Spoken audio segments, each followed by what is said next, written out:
This is the IELTS listening test.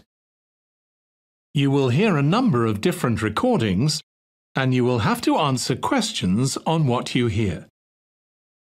There will be time for you to read the instructions and questions, and you will have a chance to check your work. All the recordings will be played once only. The test is in 4 parts.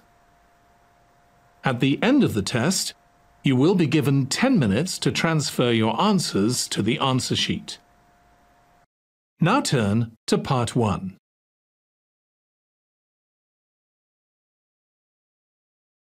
Part 1. You will hear a conversation about travel. First, you have some time to look at questions 1 to 4.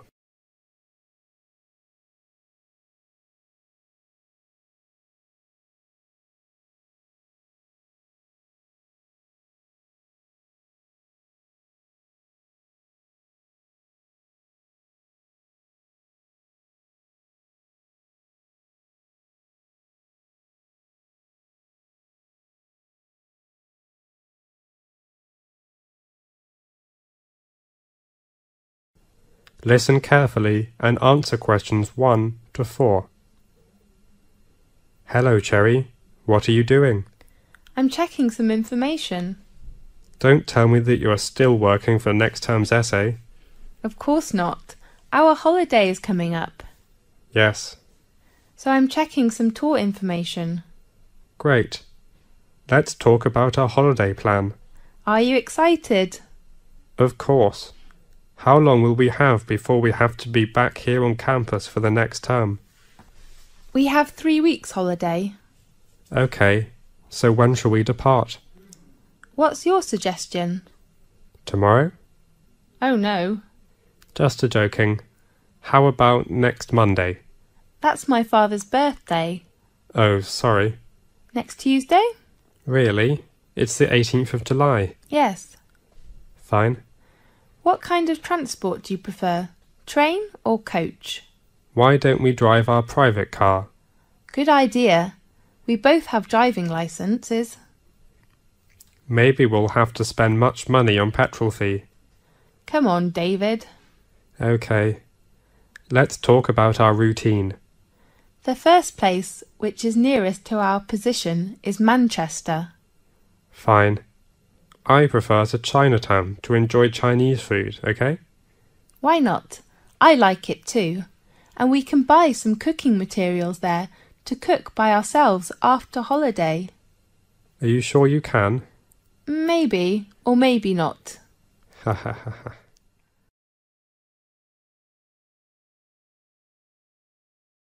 Now look at questions 6 to 10.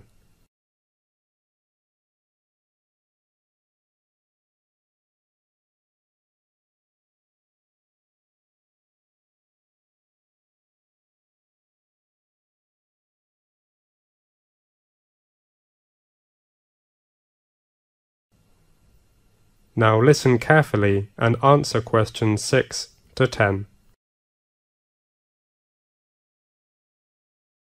How about other resorts in Manchester? Do you know, there is a famous cathedral of the 15th century? No? Is it a historic building? Yes, I hope to visit it. Fine. Anything else? The football pitch of the Manchester United. So great.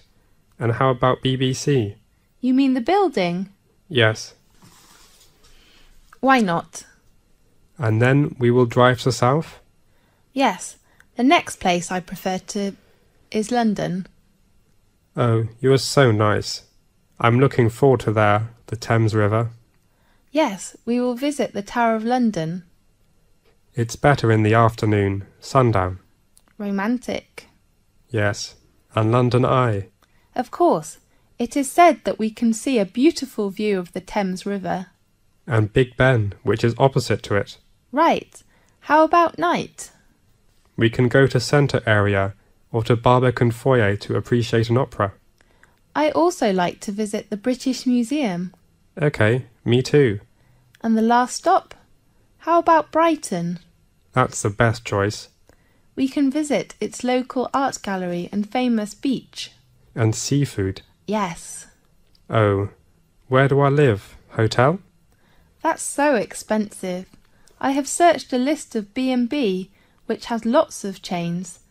You mean we can stay in the same chain B&B in different cities? Right, but we need to reserve in advance. Fine. How about the rent and deposit? Let me check. The cheapest rent of one room is £55 per day, and the deposit is about £80. Oh no, it is £85 at least. And how about the payment? Because I booked the rooms on the internet, we have to use a credit card. Okay. Do you need my number? Yes. 7653 8129 3345 9706. I got it. What should I prepare for our tour? Your video camera and good emotion. Fine.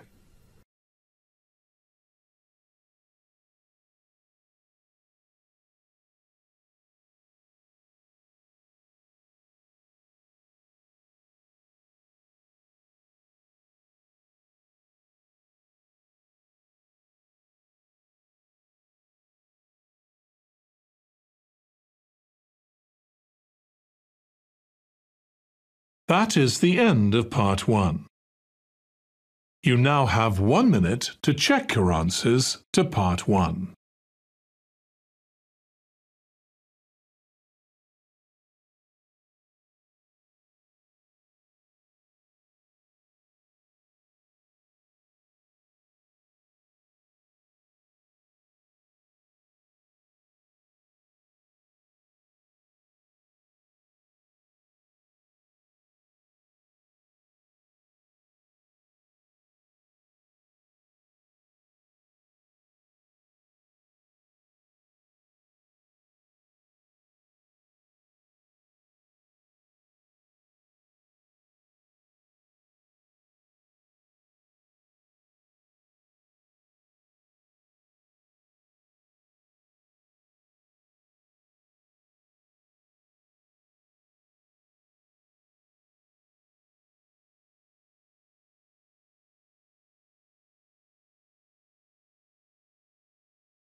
Part 2.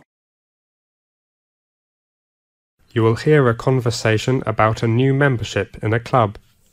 First, you have some time to look at questions 11 to 13.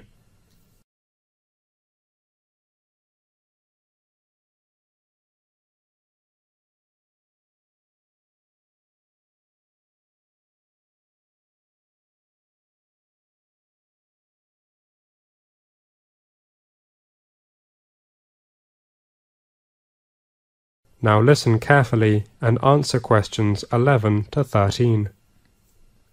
Good morning. Welcome to Campus Sports Centre. How can I help you? Good morning. I am a new student in educational studies. I'd like to inquire some information about membership. Okay. You should go to the reception on the second floor on the right of stairs. Thanks a lot. Good morning. Welcome to Campus Sports Centre. How can I help you? I'd like to register a membership card. Fine. Are you a new student? Yes, I am an overseas student from Mexico. Welcome to Bath University. Thank you. Well, for registering a new number, we need you to supply some documents. What kind of documents? One passport photo and student card and... Oh, I haven't got my student card. Oh, I am so sorry that I cannot help you apply for a new membership of Sports Centre now, because we need your card number. Could you tell me the register time of Campus Sports Centre? The time is from 10 o'clock in the morning to 5 o'clock in the afternoon on Monday to Thursday, and open until 4 o'clock on Friday to Sunday. Fine, I will come back tomorrow afternoon. But could you introduce some information to me now? Of course.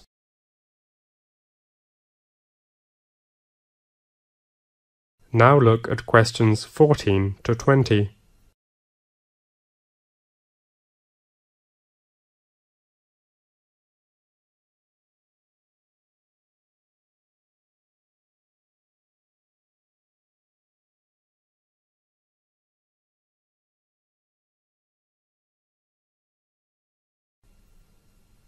Now listen carefully and answer questions 14 to 20.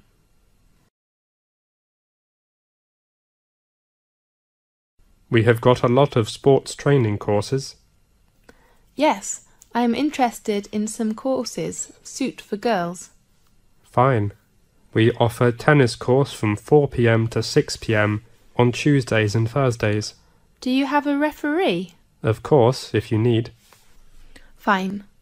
And the course place is arranged at, let me check, at Court 3. Right. Do you like to do yoga? Yes, I like it very much. Do you have a yoga course?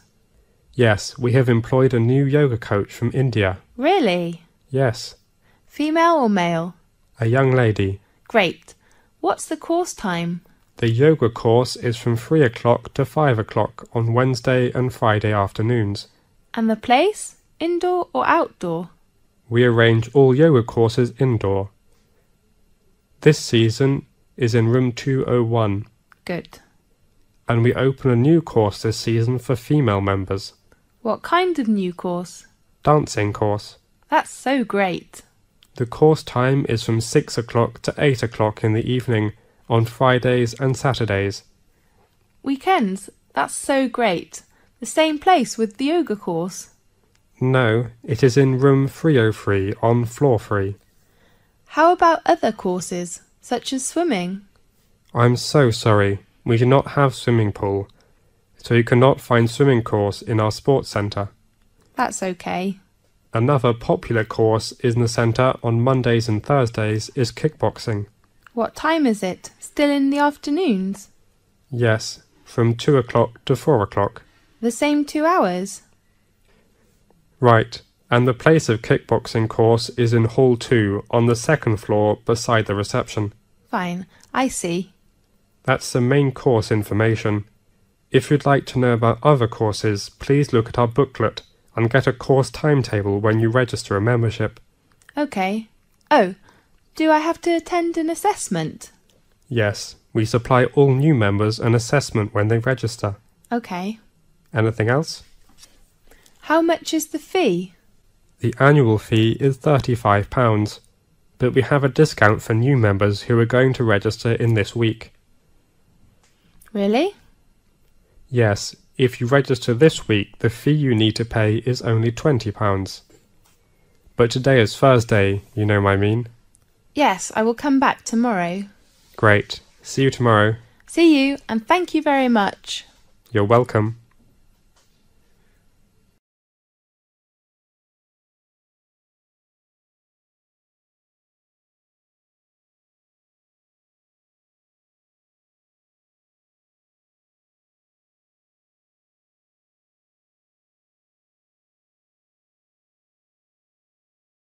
That is the end of part 2. You now have 30 seconds to check your answers to part 2.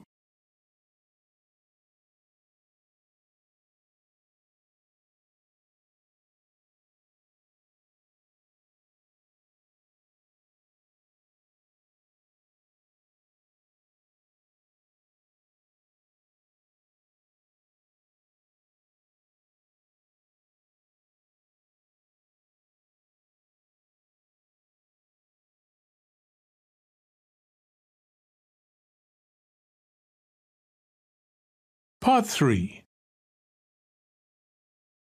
You will hear an introduction about a library. First, you have some time to look at questions 21 to 25.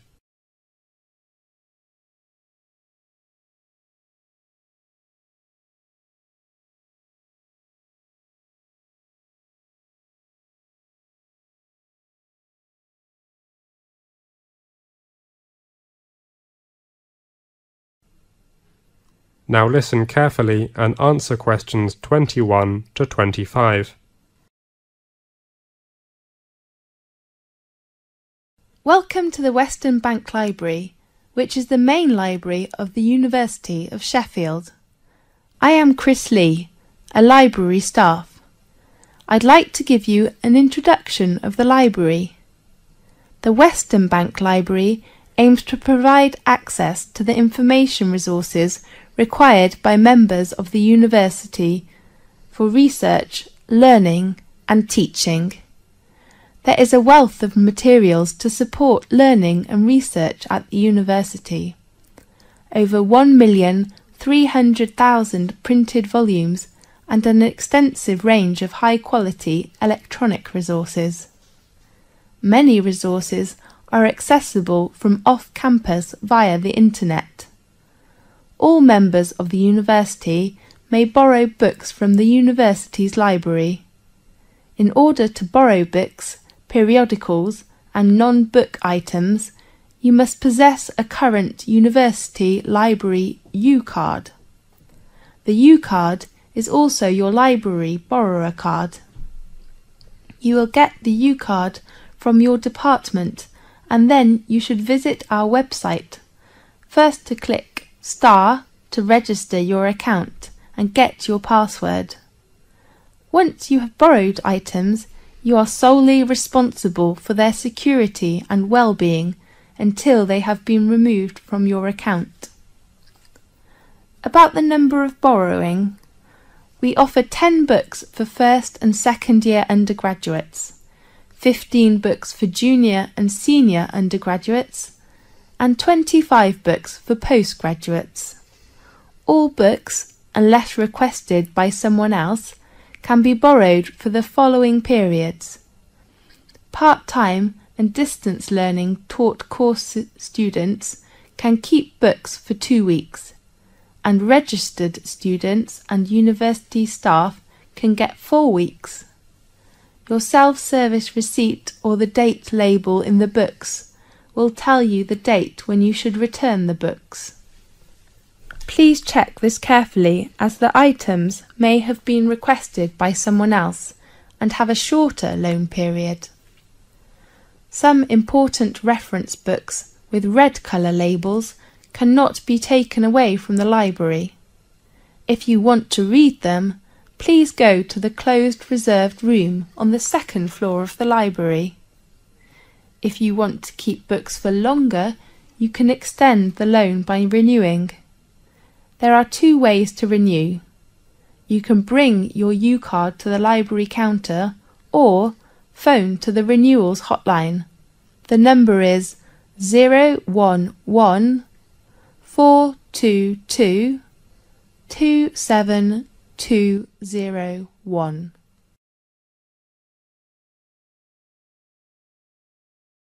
Now look at questions 26 to 30.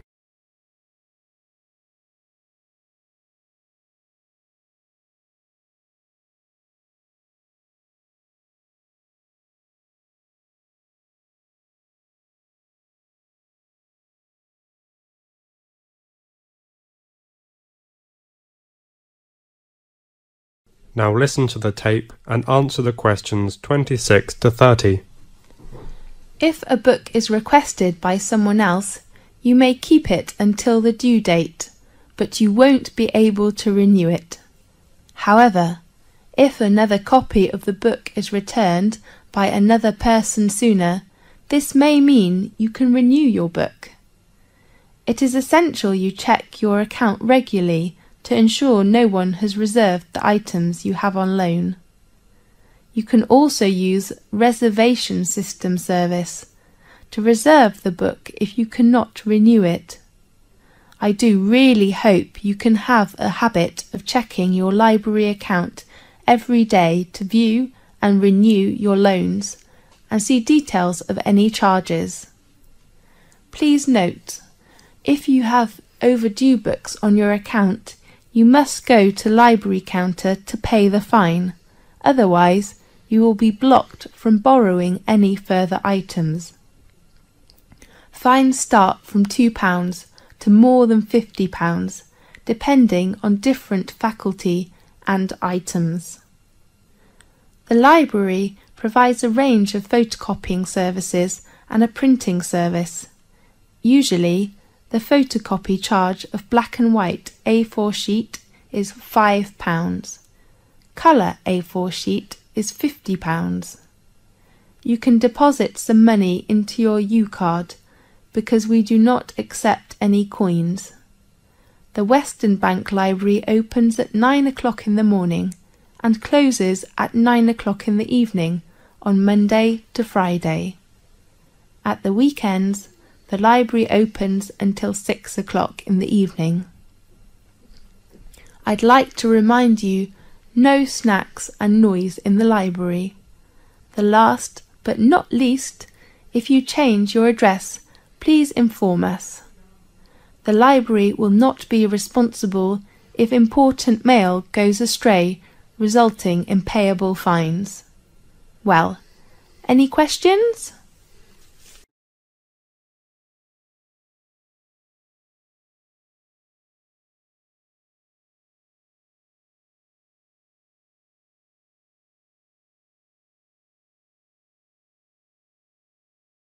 That is the end of Part 3.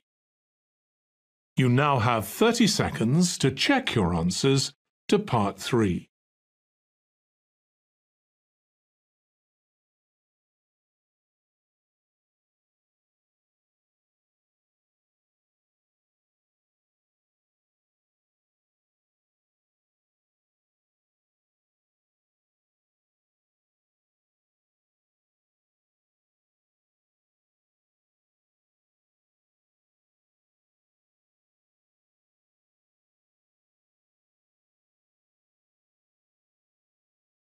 Part 4. You will hear a lecture on fingerprint identification. First, you have some time to look at questions 31 to 40.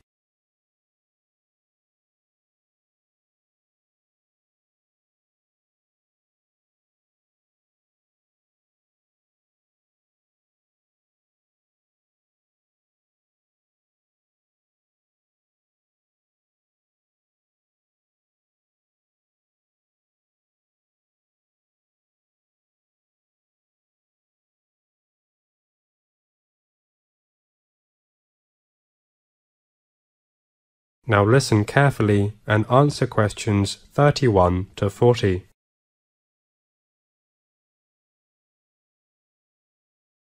Welcome to our technology lecture. I am Professor John Stewart. Last week we talked about astronomy. Today I'd like to introduce you a lecture on fingerprint identification. Identifying fingerprints has been a vital tool in the crime fighter's arsenal for more than 100 years. According to the record, an Argentine police officer was the first one to use the method of criminal identification in 1892.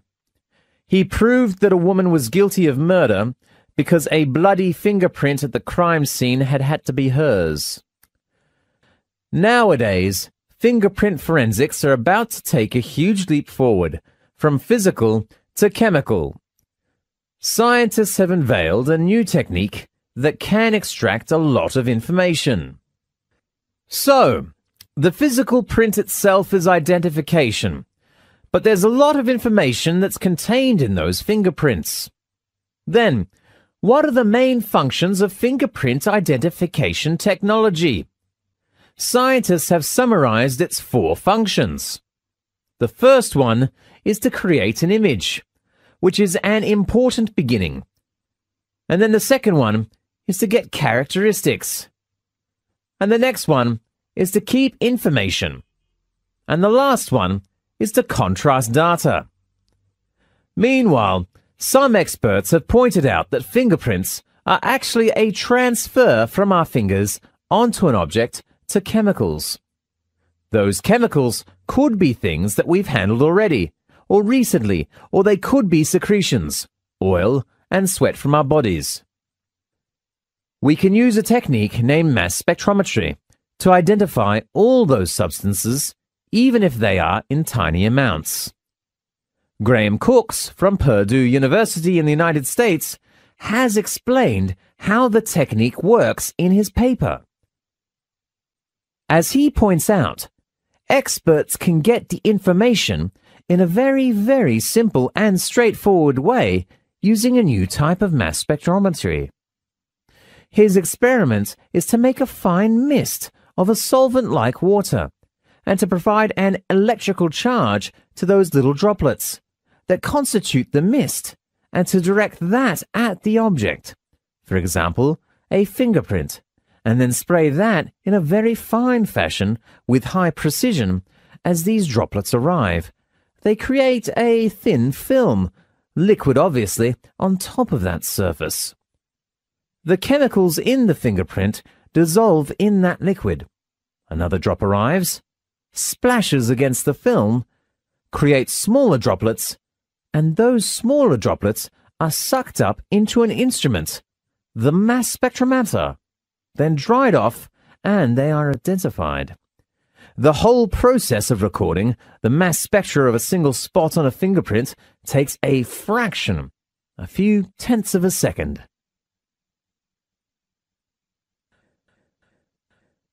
So the last step in the experiment then is to create the image of a fingerprint that is not to keep the spatial information but to represent only one of the chemicals. Experts could build up different layers of colors for different chemicals. And so, in the mass spectrum, it doesn't matter if experts don't have to say in advance what molecule they are looking for. They can just screen through all of this data and find out what drugs, virtually any type of organic or even biological molecule that can be seen. Maybe someone will ask if this equipment can be taken to a crime scene, or can it only be used in a lab? The answer is yes. We can take the equipment to a crime scene. Actually, scientists have built a series of small mass spectrometers, the smallest of which is merely a 4-kilogram instrument that's hand-portable. You can walk around with it, and you could take it to a crime scene and do the experiment that we've been talking about. Among this chemical information of the fingerprints that our scientists have collected, we can find more information about the people themselves. Many scientists, including Graham Cooks, are more interested in this new research field. Some scientists have begun to do research on whether the distribution of compounds are the result of people's metabolism. As we all know, more and more people are worried about their metabolism, which is very important for people's daily life. Some other factors on the topic about whether we can find out about people's age and their sex. If we can, that will be a great contribution to medicine, law, and other fields. The third one is that some experts even study where the things in fact are going wrong in terms of people's own biology. That, of course, would be a huge project, but it is necessary to life. I really hope that if you are interested in this topic, you could join in on our research group. Of course, that is a research area that we don't have all the answers here, but we certainly have a mountain of data coming in, which should enable us to address these questions. Okay, if you want to know more information about fingerprint identification, you can read our journal online, or attend a lecture next Friday at the University of Bath, or visit our website. The address is